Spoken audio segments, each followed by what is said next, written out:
poolbeg lighthouse, which for more than 200 years has provided an essential service to the ships that sail in and out of Dublin Bay.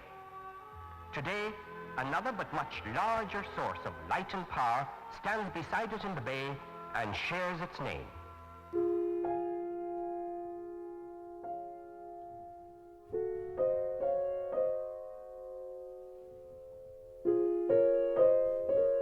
I'm a Dubliner, born in the 70s, so the poolbeg chimneys are a priori then, they're always there. I don't know a city, I don't know my city without them.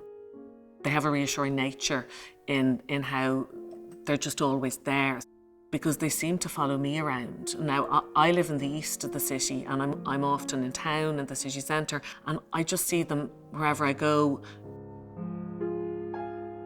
So there's two chimneys, chimney A, slightly smaller, 1971, and chimney B, slightly bigger and fatter, 1978. There's something lovely about remnants of things. It's like ruins. Ruins are important because you have to imagine what was there. You're not told the whole story, so everybody imagines something different. There's some component there which has the sense of a ruin in the making. As you open my front door, this is what you see. And I think it's a very beautiful thing to take these, what were polluters, that this is a kind of sky geography that's familiar. So they've changed their meaning now. They're not doing what they used to do, but they're these kind of two characters that are part of a skyline. Markers of that area just before you go on that wonderful walk out to the sea on the granite. That's where I would bring people to say, do you want to see Dublin? And you walk down the wall and people turn around and they go, wow. Poolbeg Towers, the official line would be it's an incredibly valuable site and it's going to be developed. And it is a valuable site. I grew up by the sea out in Monkstown, so they're part of my mental view and part of that skyline. The whole precinct is a really impressive energy generating series of buildings. Turbine Hall, there's an office block. And they are working off oil until they are converted due to the Kinsale natural gas find in the early 80s. And then they are decommissioned in 2010. The debate about them and the discussion about keeping them is actually a reference to a huge void in people's mind about the city. If they were gone, I think there would be a kind of that kind of after view loss, like in your eyes when you close your eyes. When you see a bright light. They feel they've lost a lot, and they feel that new things that come along aren't an addition. The tide is going out, not coming in terms of the city. So they've turned into a kind of a metaphor of loss in a way to me. People have kind of fixed on them, where the real problem is somewhere else, but it's almost too complex to solve. I'd like to think that we would be sophisticated enough and open enough to have an interesting debate and discussion around it, as opposed to yes or no. There's no point in kind of wiping the slate clean and starting a new city. I mean, it should be an evolving space, and it should take into consideration its past.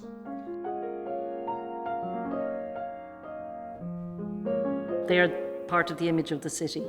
Like them or loathe them, and people will miss them when they're gone. It is really exciting for me to see something, soaring vertically. So that it's this piece of like sticky up hair in a crew cut head, it's like a bit of imperfection or a bit of difference. I would propose that those structures are protected. It's not like Dublin's Eiffel Tower. Let's be real about that. So yeah, I love them. They're just wonderful to look at. I love them. I also love them because of the adventure of their height. I'd rather like them. I think they're part of the story of Dublin, really. and their simple forms are very legible. There's no complexity. They did a job, and there's two of them.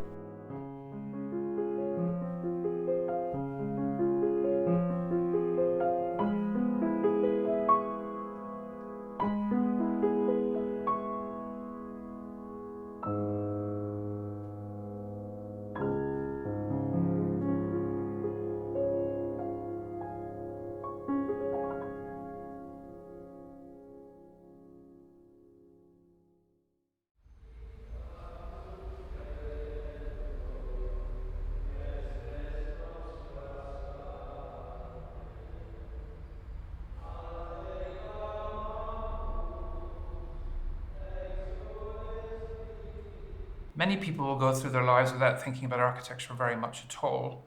It has this sort of subliminal presence at a point at the edge of our lives, which is just beneath a lot of our conscious experience.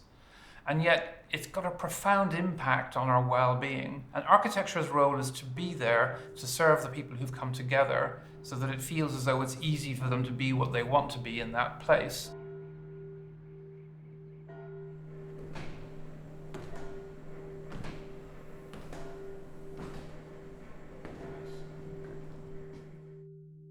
I came across this lovely old text by St. Bernard of Clairvaux, where he was describing a church. He said that it was an oak house with all the boards properly bound together.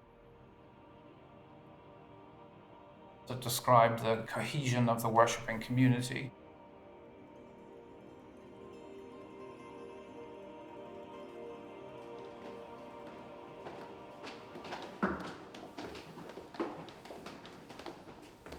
The sense of the community coming together to pray is absolutely central to their vocation, and we want to make a space that feels prayerful.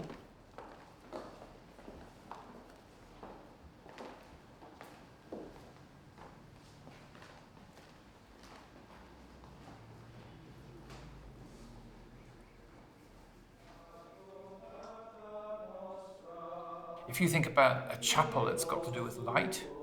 It's got to do with materials, comfort and practicality. But also, a space like a chapel is good to concentrate on because it's primarily about meaning. I thought it would be interesting to make a room within the room, a freestanding oak structure which would create the sacred space. The light is lifting your soul up in some way. It's lifting you towards forms of internal and meditative thinking.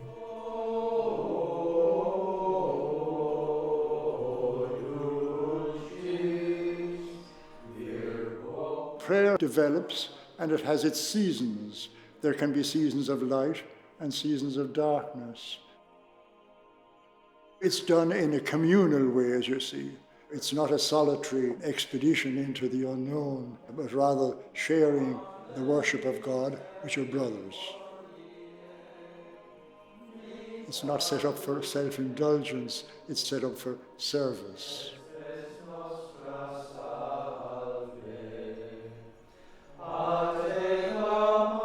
When you're in the room, the whole timber structure is just backlit by a kind of a warm gold light, and it comes through the cracks in the planks. And that gives you that sense that the light has a kind of a charged quality, that it has something about it that leads your mind to thought and to worship. We liked the idea of the Mass in some ways a remembrance of the Last Supper, where the 12 disciples gather around a table with Jesus.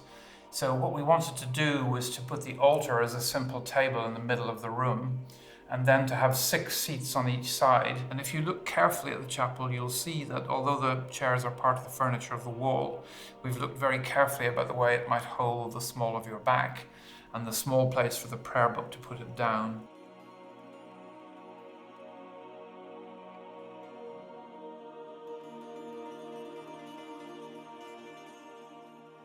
This small, quiet community of men praying in the centre of Dublin, it felt to me like I wanted to make something a little bit like a ship, a little bit like a boat that would hold them so that they could, in a sense, reconcile and reinvigorate their own vocation that could then radiate back out into the city again.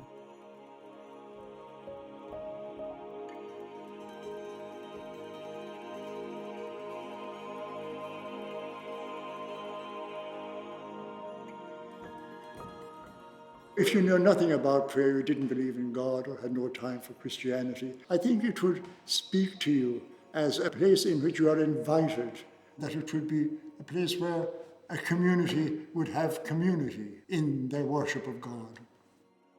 To us, it is obviously the basis of our lives.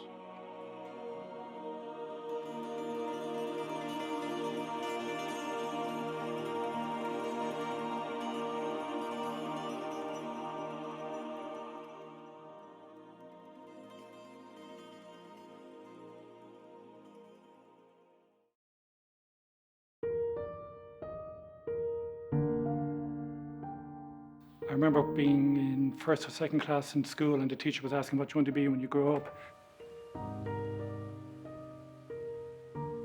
And everybody was saying, I want to be a footballer or a fire engine driver. And I said, I want to be an architect. And everybody looked around and said, what's an architect? In my opinion, the core of good architecture is the person. It's kind of ironic that very often you look at architectural magazines and one thing you never see are actually people in buildings as if they don't exist. The Dolphin House is a Dublin City Council housing estate. It was constructed in the mid-1950s. Outside of Ballyfermot, it is the largest housing estate in the city. The original estate contains 392 social housing apartments. Unfortunately, they are showing their age. During the Celtic Tiger, there was this model of public-private partnership that came into play. Because of the crash, a lot of these sites were left in a hiatus. There'd been a kind of a period where there wasn't as much maintenance done as there should have been. I mean, some of the flats, I've seen the photographs. I mean, the conditions were very, very shocking, really.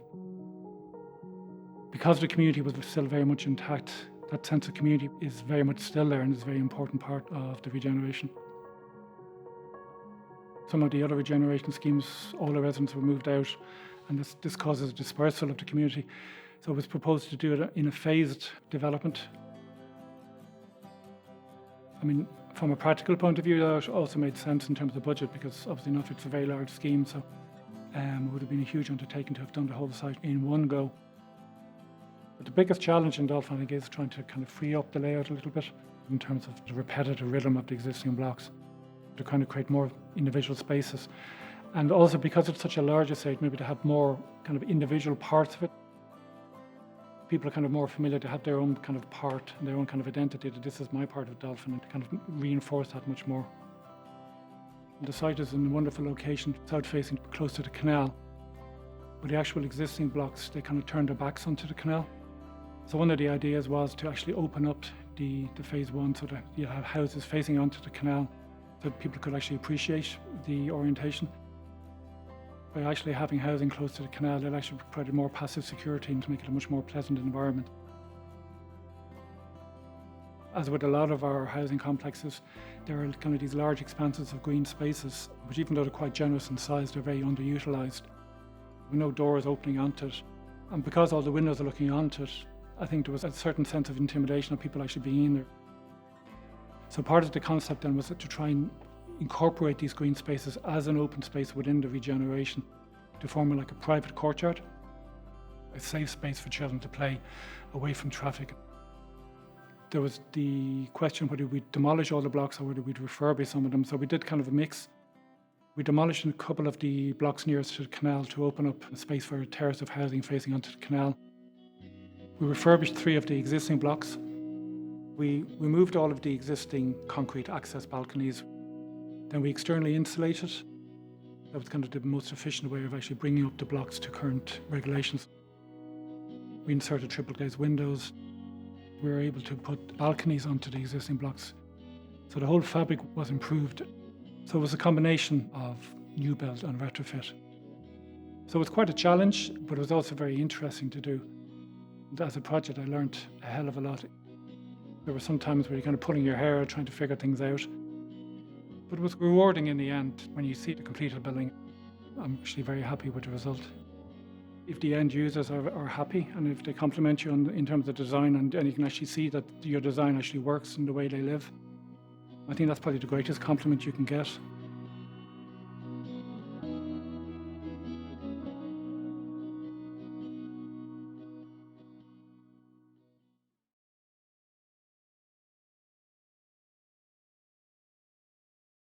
It's only 6 meters, 6, 4, 3, 6. It's only 20 feet deep by 3, 4, by 20 feet by 12. I mean, it's like a living room in your house.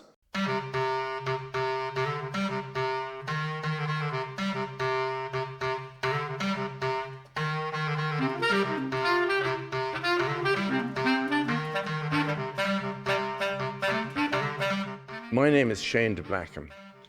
I'm an architect. Mostly what architects say and write about their work is not significant. And I can say that, about all the important architects of the 20th century. It was deadly serious, this business. The burning of the dining hall was arson. And so, the college was convulsed. I think it was a weekend afternoon. I was on holidays in the Aran Islands, and this came in on the news in the evening. It came in first of all. The fire burnt for hours, and the fire brigade was across the road, and the fire brigade was there in 5 minutes, and they could do nothing about it. The fire burnt inside the roof, above the plaster ceiling of the hall, under the slates, which protected flames from the fireman's hoses, which flowed freely onto the gutters, through the downpipes, into the underground drainage. When the roof eventually collapsed, the whole building was a cauldron. Now, the temperatures had risen to such a high degree that the fire brigade were there for days afterwards.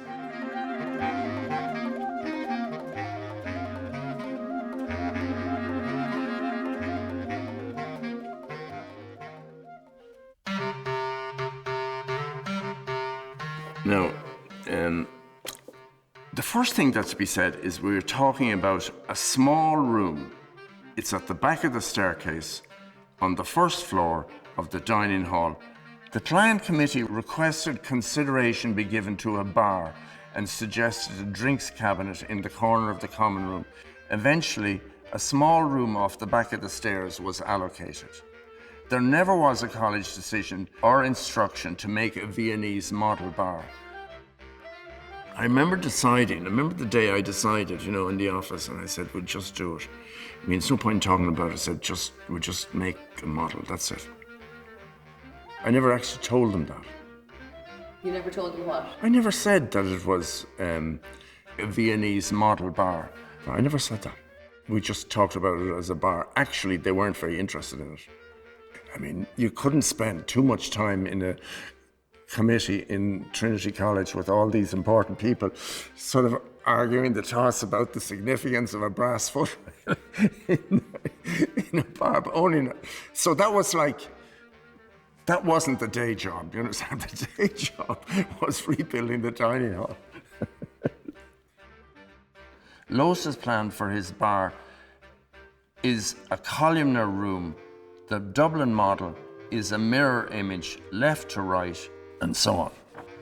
The full magic of the space, the architectural fun, is an infinity of stone columns and beams. In Trinity, we have painted plywood, with a shallow coffered ceiling, all reflected in the mirrors. The space is slowly revealed to the visitor, first through the corner column, which in reality has 2 sides, developed into 4 sides by the mirror, supporting the plan of the ceiling in 3 dimensions to form a hall of columns expanding to infinity on all sides.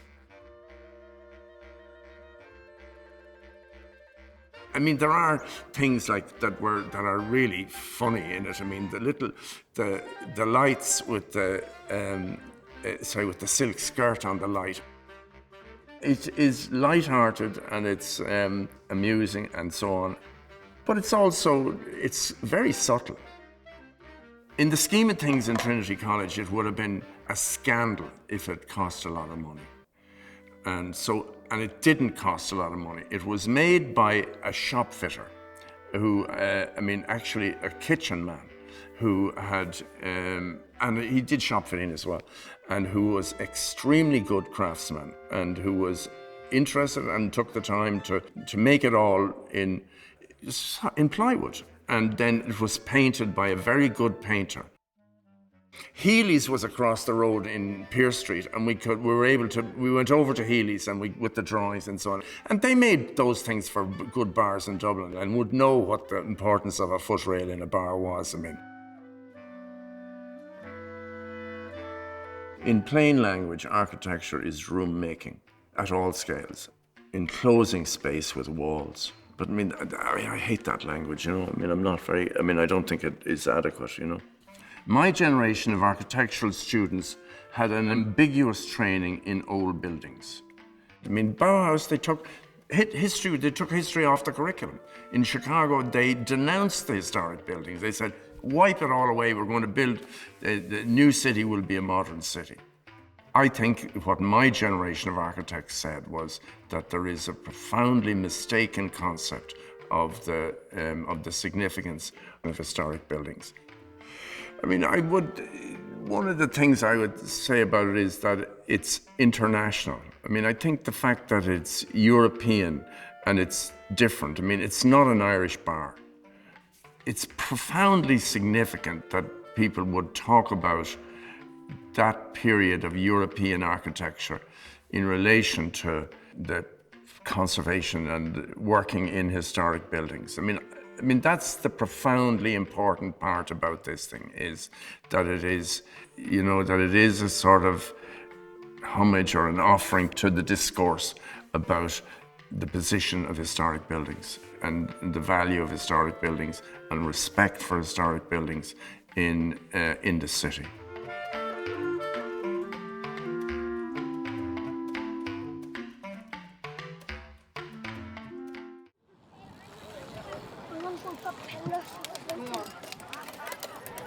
Our age group is always left out. On any park I've been to, honestly, it's always left out. Like all different age groups that I think they should think of.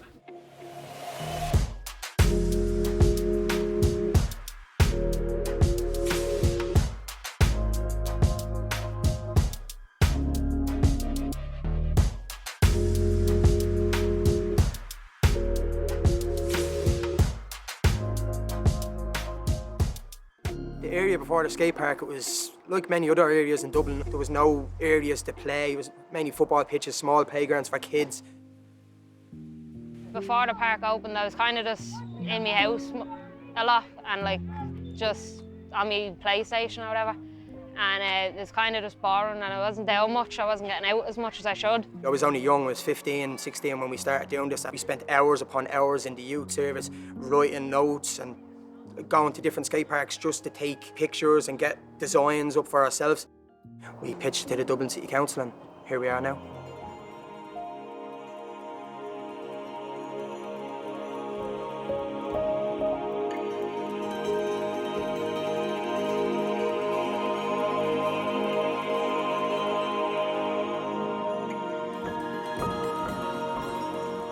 What's good about this park is the skate park they have here is brilliant, it's so good. And then the park itself is really, really good. Like it has like a sandpit for little kids, it has swings for little kids, then it has the bigger things for bigger kids. If you're designing the ball, what you have to remember is not to make it too tall, too sharp. Like you can't make it down because you'll be hurt. It has to be smooth out.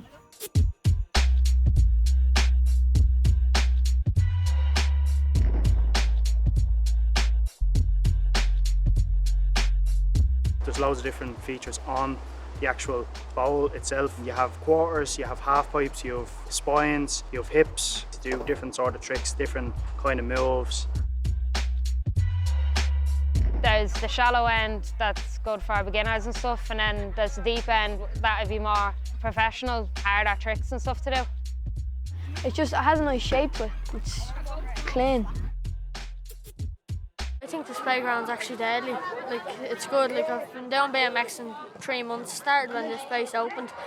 Like, everyone has inspired me, like, to do BMX. At first it's quite scary, but honestly once you get into it, you're brilliant. The people here are amazing and they teach you so much. I find it very relaxing because it just gets you out of your head completely and you're focusing on other things. We've had maybe 30 or 40 kids from the very start that were highly interested and now they're volunteers in the youth service. They're on the management board and They're helping out with the upkeep of the skate park and cleaning and everything. They're just, it's crazy like what's going on. It kind of gives them somewhat of a little bit of ownership.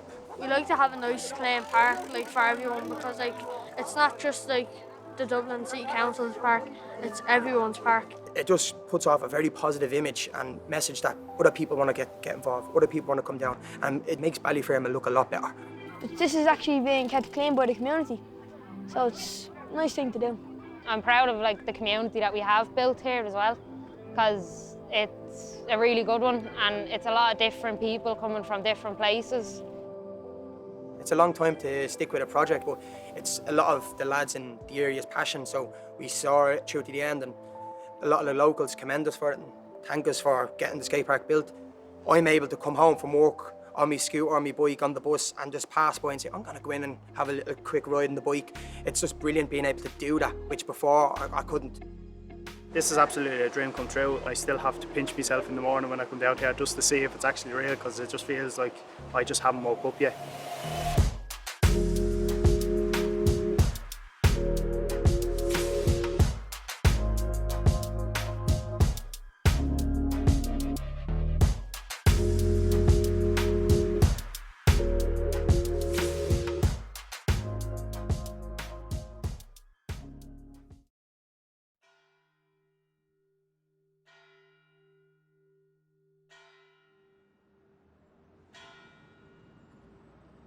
There's been a chapel at Dublin Castle since at least 1242.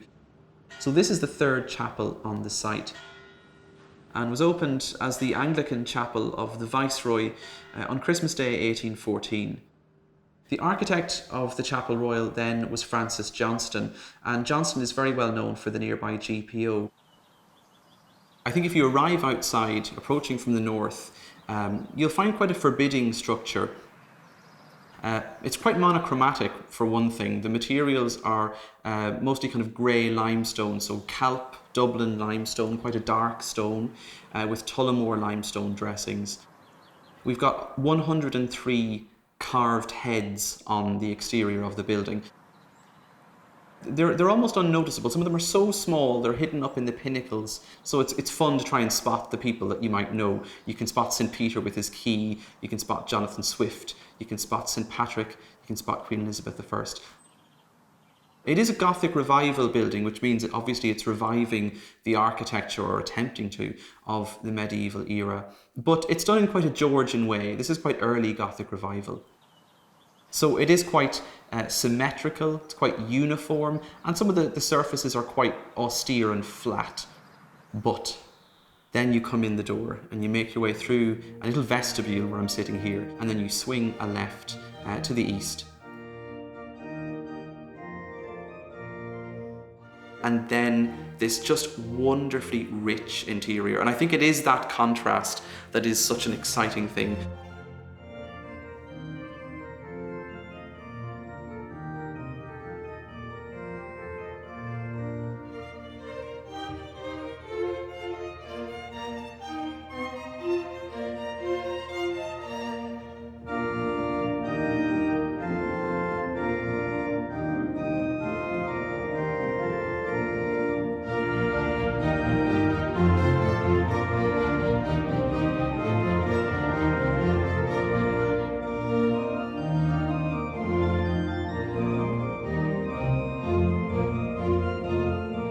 Francis Johnston, who was the architect of the building, he described it and said that the exterior is quite austere, quite simple, but the interior very rich. He uses the word rich a lot. I think Johnston, coming to design this building, was very conscious that this wasn't just any old church.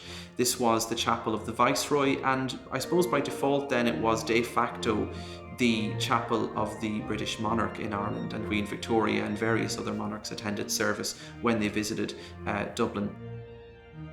The old brick chapel that was here was really just, not consistent with the role of this chapel as the royal or viceregal chapel in Ireland. Johnston, I think, was conscious that he might be able to eschew the typical formula of rather austere Anglican chapel, rather simple building, and go for something a little more elaborate, and he certainly went for it when he designed this place. It looks as though we've got a great medieval stone vault, but actually it's entirely made of timber, which is encased in stone, and then the timber inside is painted to look like stone. So it's quite a clever conceit. It's sort of a pasteboard Gothic in a way. It's looking the part, it looks the real deal, but when you knock on the walls, and if you just tap any of the pillars or the walls in here, you realise, oh, actually, that's not stone. But again, it's fantastically inventive, and it's fun. Architecture, it can be fun and it can be, you know, exciting, and it has to delight the senses. Like, it's fake, but look, it's you know, it's design, it's showtime, it's theatrical. You know, this is the theatrical stage set on which the Viceroy of Ireland worships. He's here to worship in public, to be seen, to be a good, you know, upholder of the values of the Church of Ireland, of the established church. He's there instead of the monarch. So, of course, this is all about appearance and about theatre, and so the building very much, I think, reflects that function in many ways. Showtime, yeah. People do often ask, you know, what this building might say about us, what it says about Irish people, about our history. I would say the first thing to me that it says is that we are a nation of very talented craftspeople. You look at George Stapleton's plasterwork. You look at Richard Stewart's carving. You look at Early and Powell's glass. All of these things made, you know, by Irish hands in Ireland, and you can certainly feel very proud that we were able to produce such virtuoso pieces of craftsmanship.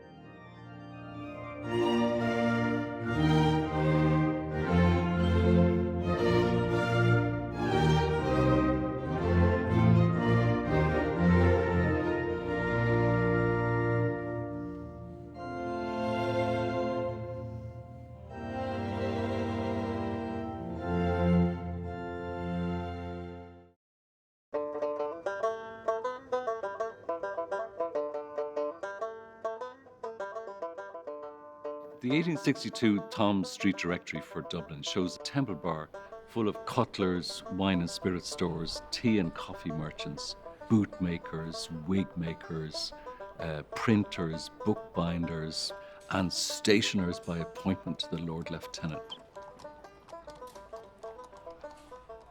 Dublin Castle was the centre of British rule in Ireland for 800 years, so it needed a whole lot of services, and Temple Bar, the whole area of Temple Bar really became a service zone for the castle. A century later, it was almost a forgotten area of the city centre, an increasingly dilapidated backwater, until the central bank moved in and cleared a large site off Dame Street for the construction of its new headquarters, that iconic tower designed by Sam Stevenson. This was to be followed by the installation of a transportation centre between Fowne Street and Eustace Street, topped by hotels, offices and a shopping mall in a kind of jelly mould ziggurat designed by Chicago architects Skidmore, Owings and Merrill.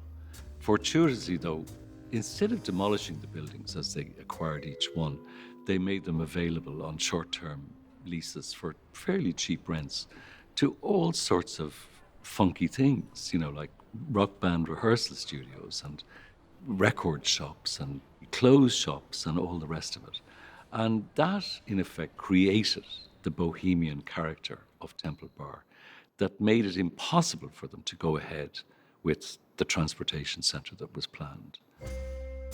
At a public meeting during the 1967 general election campaign, Charlie Haughey made his famous pledge to spare Temple Bar. He said, "Temple Bar is one of the oldest, most historic, most traditional parts of Dublin," and he wasn't going to let CIE near the place. We were delighted to get such a pledge on the public record. It was a question of whether it was going to be implemented. Under the Temple Bar Renewal and Development Act of 1991, a state agency called Temple Bar Properties was set up with a mission to create what it described as a bustling cultural, residential and small business precinct that will attract visitors in significant numbers. Group 91, a consortium of 8 still relatively young architectural practices, won a competition for the Temple Bar Architectural Framework Plan. They were all then still in their 30s, which is an amazing thing in itself to think that essentially, a free rein, by winning this competition to, in effect, renovate and redevelop a whole chunk of the city centre. Each of them ended up designing individual buildings, like, the Gallery of Photography, the Irish Film Centre, and the Ark, the Children's Cultural Centre on Euston Street, which I think is really fantastic because it incorporates the facade of a Presbyterian meeting house that dates from 1728 and then opens out onto Meeting House Square to the rear. I think that the really important thing about Temple Bar was that the state agency, Temple Bar Properties, decided at the outset that they were not going to build new buildings that were kind of pastiches of the past, and that they went for contemporary architecture. That is organic. That's the way cities should develop. They shouldn't all be, designed out of some pattern book from the past. But Temple Bar was a failure ultimately because nobody seemed to notice until it was too late that the only category of development that acquired critical mass in the area was the licensed trade. In the space of a few years, an extra acre of drinking space was added, with devastating knock-on effects. We had hoped, I suppose, at the time that Temple Bar would become a model of urban renewal and development and the whole idea of city centre living. But unfortunately, it didn't. And then in more recent years, the area's population of 2,000 was substantially depleted by the widespread and usually illegal conversion of apartments into more profitable short-let tourist accommodation. And we estimate that up to 40% of Temple Bar's housing stock may have been lost in this way. I've been writing all this stuff for the Irish Times about how we needed to repopulate the city, we needed more people living in town, and so on and so forth. So when the Temple Bar project was starting, I said, look, if you're going to be building decent-sized flats in this area, will you put my name down for one of them? Because I need to put, in effect, my money where my mouth is. I've been living in Temple Bar for the last 25 years, and so there's nothing I haven't seen at this stage. But, it's right in the heart of Dublin. You have to pinch yourself almost to think when you're sitting on the sofa watching the 7 o'clock news, I think, God almighty, we're right in the middle of town. And that when you walk out of the building, you're right in the city centre and everything is on your doorstep. Why there are not more people living in the centre of Dublin is beyond me. There's loads of space available. We need to create a major push for more residential accommodation in the city centre. Above the shops in Grafton Street, for example, and South William Street, Drury Street, all around the city centre area. There's no reason why this can't be done. Let's just get on with it.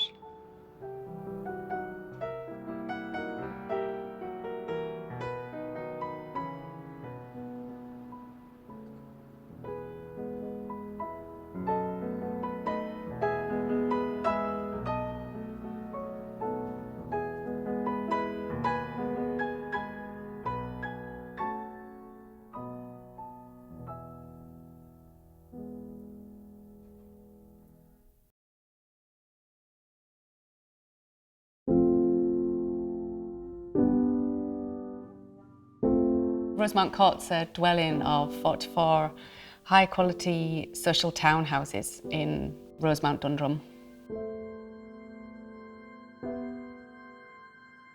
So there was 84 apartments there, split into 3 5-storey apartment blocks on the site. They'd been there for a long time and people no longer wanted to live in the apartments. So as the apartments emptied, kind of this spread antisocial behaviour And then as more antisocial behaviour happened on the sites and in the apartments, then people wanted transfer. So eventually they were untenable by the council, which meant that there was a decision needed as to what we were going to do with the apartments, demolish them or refurbish them. There was a need in Rosemount to create more of a family dwelling.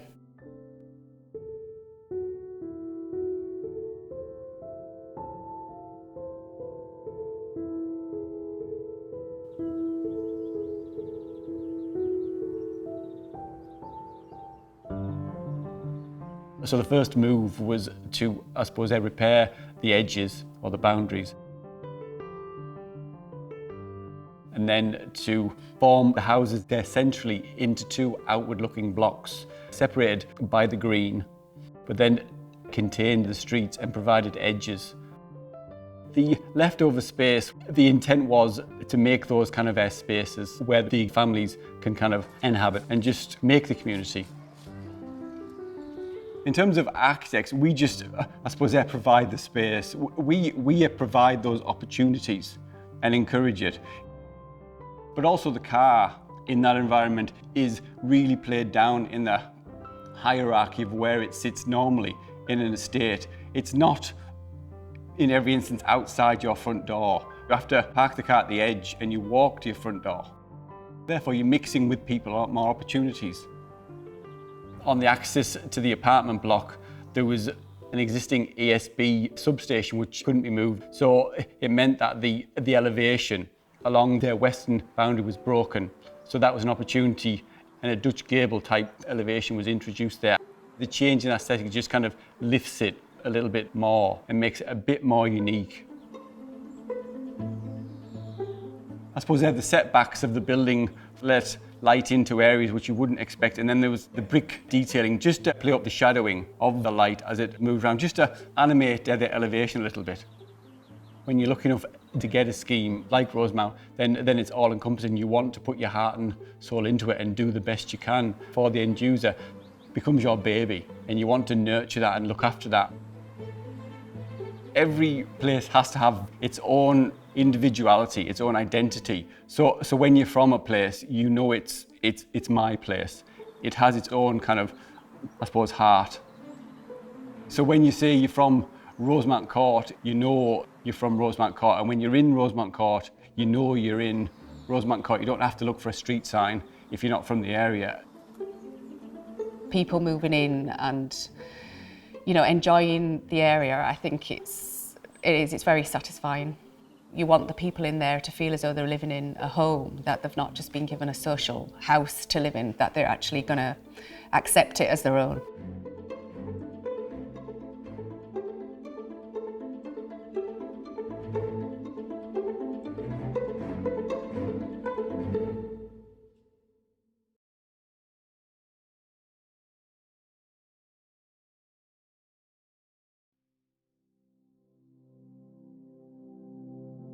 You could say that the basis of our civilization is culture and city.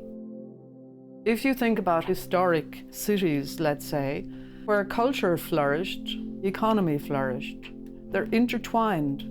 There's a basic problem in our society, which is that culture is an adjunct. It's not considered to be central, and that affects the way that architecture is thought about. The amazing thing about architecture is that it gets more and more extraordinary the more you spend time being involved with it. That everything from the most intimate door handle to the design of cities and the design of huge infrastructure projects. Parnell Square, it's not the largest of the Dublin squares, it's not the grandest of the Dublin squares, it's not the earliest, but it is actually one of the most interesting. Parnell Square is right bang in the middle of the city centre, a densely populated part of the city centre, which is multicultural.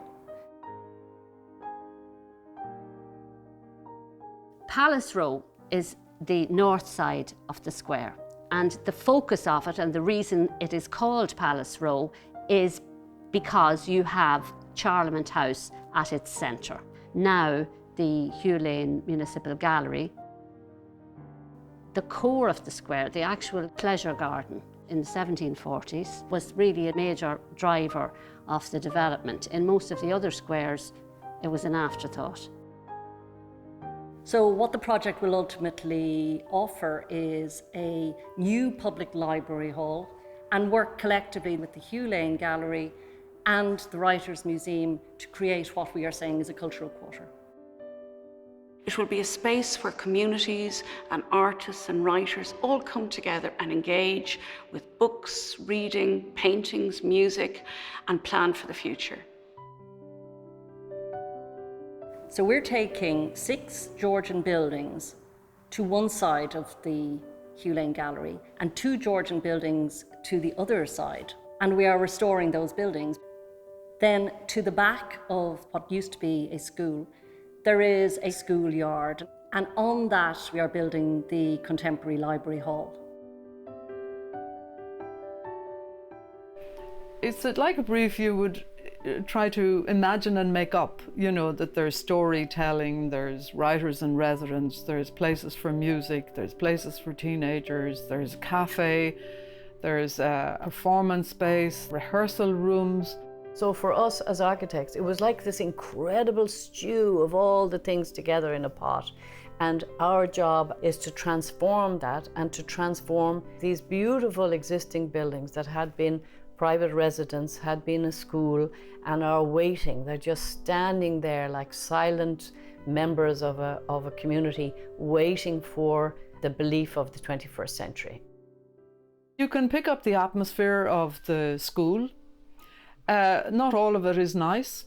It's kind of oppressive in parts, and strange, and slightly spooky, and mysterious. And then there's shafts of sunshine which light it up, and you pick up the decoration and the walls, and then there's parts that are really derelict, and there were pigeons. It needs attention. It's a series of buildings which are in this extraordinary place, facing the sunshine, overlooking the city, and they need to be looked after. There's some very interesting, you could say, marks that the school have left. Parts of the terrazzo floor. Even a blackboard, perhaps, conveys so much. So trying to find intelligent ways to retain and stitch those in that allows them to make sense in a coherent way, but also reveal a kind of a richness and a character. So many buildings are built where the general public are on the outside. They have no permission to enter. This is a building with its arms open, saying, come into this building for all the hours that it's open, you are welcome. Every citizen can sit in a beautiful Georgian room, free of charge, enjoy the south light. You come through this wall of wonderful rooms, and then you come into this, what we called an internal civic space. You have a ground-based lending library, and sort of floating in the air above you are all of the other suites. And between these raised volumes, you have light coming from the sky. And at the top of these raised platforms, there are gardens and terraces. And that was important, that landscape would be integrated into the library space, so that you've city and landscape coming together, which is something that's really important. And one of the inspirations for this, believe it or not, was Dean Swift's Gulliver's Travels, where he describes the flying island of Laputa, which is a floating island full of intellectuals and these strange people. A roof garden on the top of Georgian buildings, looking down over the square, looking down over O'Connell Street, over to the Dublin Mountains, facing south. It is just going to be absolutely gorgeous.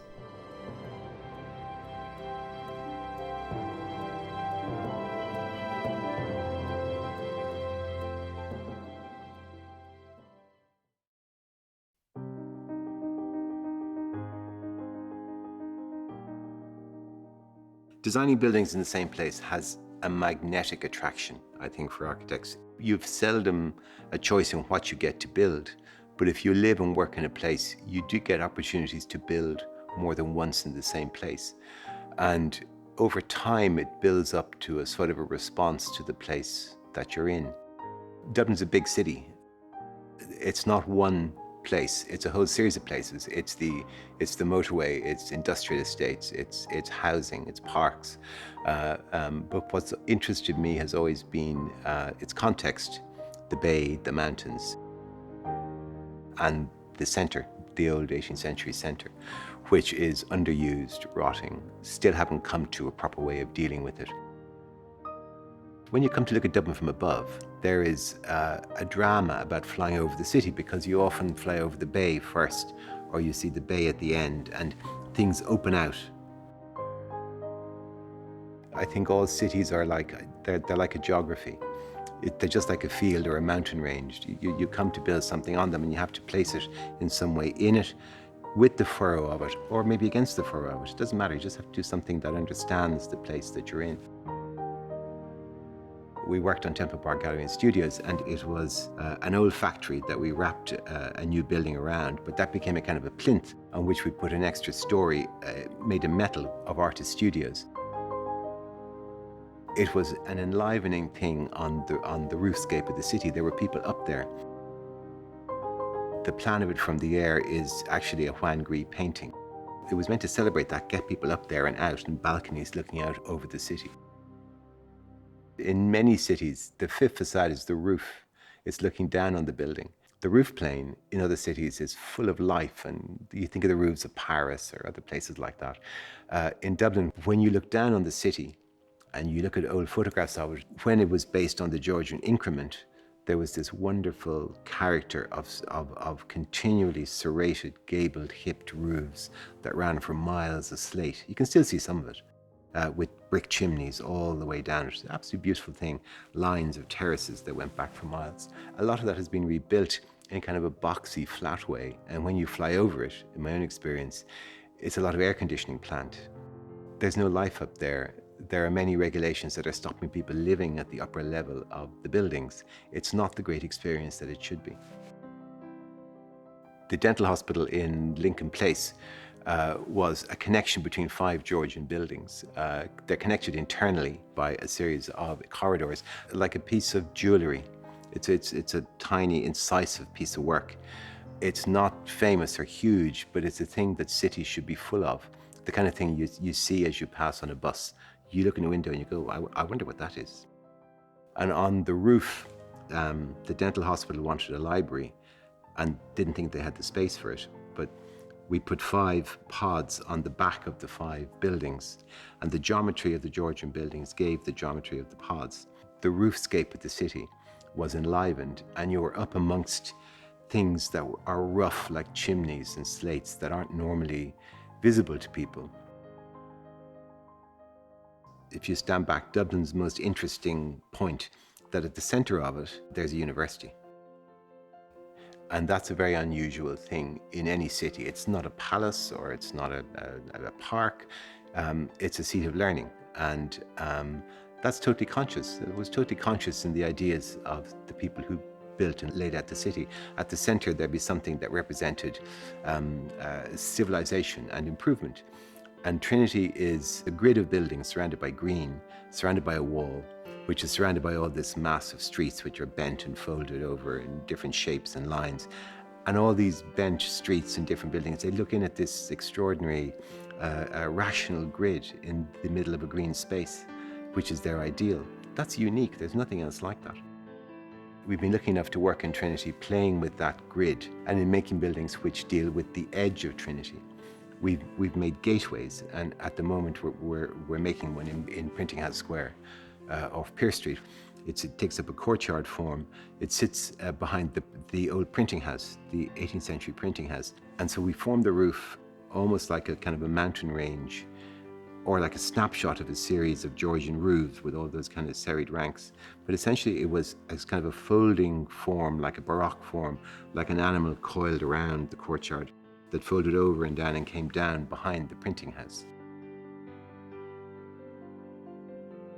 There is an enormously increased interest in architecture, generally in the population. What's definitely true for young architects is the lack of opportunity through lack of competition. That's for sure. That's there. And there's way too much emphasis on the particularity of experience having to lead on to other experience. That's not the way architects are trained. You're trained to think of an issue and a brief and come up with a solution. And the fresher you are, probably the better the solution. Architecture is political. Young architects are given a great opportunity, I think, by their education and training to contribute ideas. There are 100 interesting ways that I've seen around the world that architects can make huge social impact with small ideas that are design-based, but are also socially based, but that come out of the architectural mind.